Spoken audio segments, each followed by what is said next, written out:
Hey guys, what's up? Welcome back to my channel. In today's video, we're going to be talking about 3 of my most favorite eyeshadow palettes that I own out of my whole collection.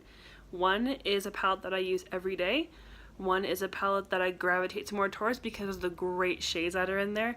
And then the other palette is more for grungy looks, those going out at night looks. But a lot of those colors are colors that a lot of people don't usually use, and a lot of colors that people don't usually gravitate towards.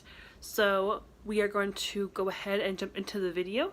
Remember, if you are not subscribed to my channel, make sure you subscribe and make sure you hit that little notification bell at the bottom so that way you can be notified whenever I upload a video.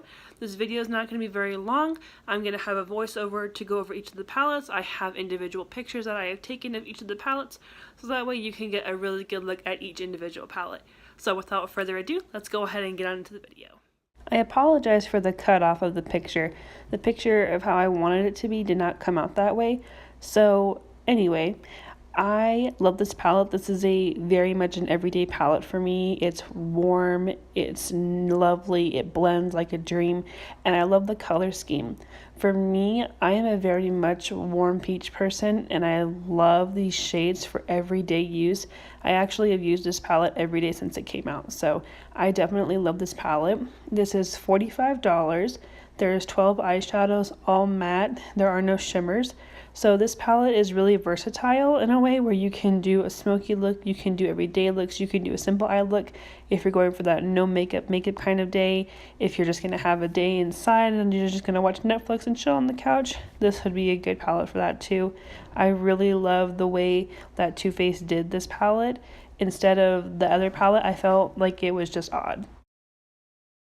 So this is the Anastasia Beverly Hills Subculture palette. This palette retails for $42, and there was a lot of controversy with this palette. A lot of people felt that the palette was very pigmented, but also at the same time had a lot of fallout. And I think that the shadows in general do have a lot of fallout, but they're workable. I mean, the fault that I have with my palette isn't to what the same degree that all the other reviews were. I actually enjoy my palette. And I think that it's a really unique palette because there's not a lot of shades in here that are like other palettes. And that's what I gravitate more towards. I'm not a person that is going to buy 4 of the same kinds of color range in different palettes just because a different palette. Like, I want different color ranges. I want colors that I don't have. And if there's even one shade in there that I don't have, I'd rather just go buy that in a single shadow. So I'm very glad that this was a very different palette, that this palette has a lot of nice warm blues and some nice pressed pigments. So yeah. So I hope you enjoyed this video talking about each of the palettes.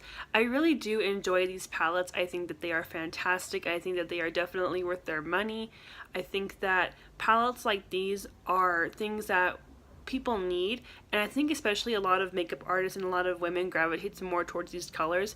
And the hard part about these palettes is that a lot of them can contain the same kind of colors, but if you have a palette that you own that's going to have a better formula, I think that's what's different for a lot of people. So for me, I really love the Too Faced palette. That's literally my everyday palette, not because of the browns, but because of those pinks. Like, I love those salmon colors. Those are colors I could wear every day because I work in an office. So for me, having colors that I can use for eyeshadow that's not going to look too like I'm about to go to the club, or is too neutral or too glam or too grungy, is really nice because not everybody wants to look grungy when they go to work. Not everybody wants to look glam when they go to work. Some people do, and I don't mind looking glam when I go to work. But not a lot of people do. So it's very nice to have those everyday natural, neutral colors.